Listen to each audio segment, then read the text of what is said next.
आप सबको ज्ञात हुआ होगा कि मेरे ऊपर पुलिस प्रशासन द्वारा एक झूठा मुकदमा कायम कर दिया गया है। बहुत सारे लोग प्रतिक्रिया जानना चाहते हैं कि इस मुकदमे के बाद मेरी प्रतिक्रिया क्या है। हालांकि घटना के विषय में मेरी राय क्या है मैं परसों एक वीडियो के माध्यम से आप सब लोगों को बता चुका हूं। पर इस मुकदमे के बाद जो मेरी प्रतिक्रिया है वो ये कि प्रशासन इसलिए ये मुकदमा मेरे ऊपर कर रहा है क्योंकि प्रशासन अपनी गलती को छुपाने की कोशिश कर रहा है। जहां तक मेरे अपराध का सवाल है तो मैं अपने अपराध को बताना चाहूंगा। बस यही अपराध मैं हर बार करता हूं, आदमी हूं, आदमी से प्यार करता हूं।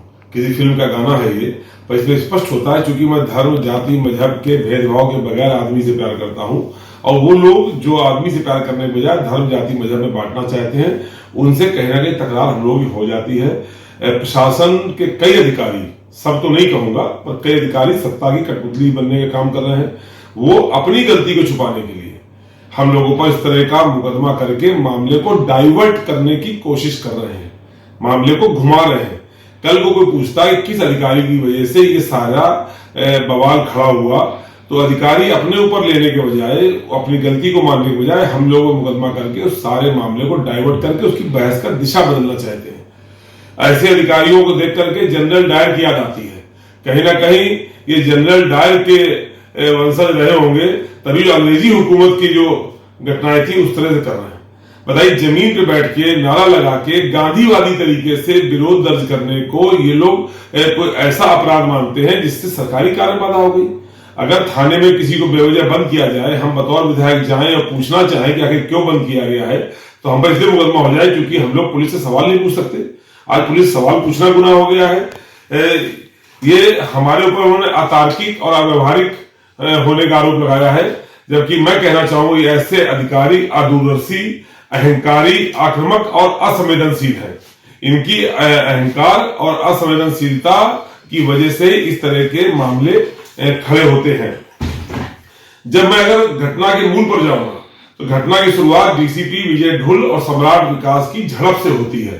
उसी के बाद सारा घटनाक्रम होता है।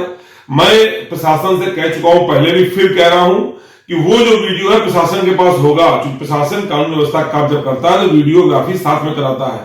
प्रशासन के पास वीडियो होगा जहां से घटना की शुरुआत हुई, क्या बात आखिर डीसीपी और सम्राट विकास में हुई थी, ये जानना हम सबके लिए बहुत जरूरी है कि गलती की शुरुआत कहां से हुई।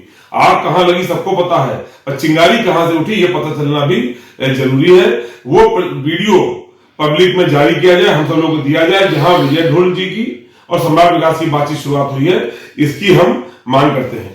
और वो अधिकारी जो सत्ता के प्रति अपनी वफादारी दिखाना चाहते हैं, क्योंकि वो कहीं ना कहीं ऐसे अधिकारियों से प्रेरित है जो पुलिस में रह करके वर्दी की आड़ में भारतीय जनता पार्टी काम करके टिकट पा गए, विधायक बन गए, मंत्री बन गए। तो ऐसे बहुत सारे अधिकारियों का अनुसरण करके अधिकारियों में भी एक ये पनप रही व्यवस्था कि वो वर्दी में रह करके पार्टी की वफादारी करें, ताकि जब चाहे वर्दी छोड़ के चुनाव लड़के ये विधायक, सांसद और मंत्री बन सके। तो ऐसे अधिकारियों से मैं अपील करूंगा कि वो इस तरह का आचरण छोड़ के जो शपथ ली थी संविधान की, उस शपथ के अंतर्गत निष्पक्षता के साथ में धर्म, जाति के आधार पर बंटवारे के बगैर काम करें। मैंने यही आरोप लगाया था कि ये अधिकारी धर्म के नाम पर और पार्टी के नाम पर भेदभाव कर रहे हैं। उसमें आज भी कायम हूं। उसी अधिकारी के द्वारा आज अम्बेडकर वादियों द्वारा जो बाबा साहब भीमराव अम्बेडकर जी की जयंती पर शोभा यात्रा निकाली जा रही थी, उसको भी रोका गया। कई घंटे विवाद होने के बाद उसको कैसे न कैसे उन्होंने संभाला है। तो ऐसे अधिकारी जो अव्यवहारिक हैं, अदूरदर्शी हैं, असंवेदनशील हैं और अहंकारी हैं, इनसे कहीं ना कहीं समाज में दिक्कत पैदा होगी। मैं सरकार से और चुनाव आयोग से मांग करता हूं कि ऐसे अधिकारियों को फील्ड पोस्टिंग से अलग किया जाए, ताकि हमारे कानपुर के अमन चैन को बनाया सके। ऐसे अधिकारी हम लोगों को धमकी भी दे रहे हैं, तो उनको बताना चाहते हैं कि समाजवादी लोग ऐसी धमकियों से डरने वाले नहीं है। जहां तक सवाल इस बात का कार्रवाई क्या होगी, तो मैंने उस दिन भी कहा था, कागज तुम्हारा, कलम तुम्हारी, गवाही तुम्हारी, तुम जो चाहो अपराध लिख दो, लेकिन हम लोग उसका डट करके मुकाबला करेंगे। जब मुकदमा हो ही गया है, हम अधिकारियों से, वैसे मेरी इच्छा तो यह है कि नवरात्र का मैं व्रत हूं, व्रत मेरा अष्टमी को पूरा हो जाएगा। अष्टमी को मेरा व्रत पूरा होते ही मैं गिरफ्तारी दे दूं, अधिकारी मुझे गिरफ्तार करके जेल भेज दे। पर चूंकि अष्टमी और नवमी के व्यस्त दिन है, कानून व्यवस्था की स्थिति है, शहर में बहुत जगह हमारे सनातन धर्म के साथी रामनवमी का उत्साह मनाएंगे। तो ऐसे में यदि पुलिस की व्यवस्था हो तो पुलिस अपनी तरफ से हमको कोई तारीख दे दे, उस तारीख में अपने 205 साथियों के साथ में आकर के हम गिरफ्तारी देकर के कानून की व्यवस्था का पालन करने को तैयार हैं। मेरी आंतरिक इच्छा यह है कि अष्टमी के दिन हवन पूजन अपना पूर्ण करने के बाद दंडवत करते हुए पनकी थाने जाएं और अपनी गिरफ्तारी दे दें। इस संबंध में जो प्रशासन की राय मशविरा उसको मानने को मैं तैयार हूं। मैं अनुरोध करता हूं प्रशासन के अधिकारियों से कि एक तो वो वीडियो जहां से इस विवाद की शुरुआत हुई वो वीडियो दिलाया जाए ऊपर से, और मेरी गिरफ्तारी के जो तारीख समय निश्चित करना जाए निश्चित कर दे। मैं आकर के सहर्ष गिरफ्तारी देकर के इस लोकतंत्र और संविधान की रक्षा करने के लिए कुर्बानी करने को तैयार हूं।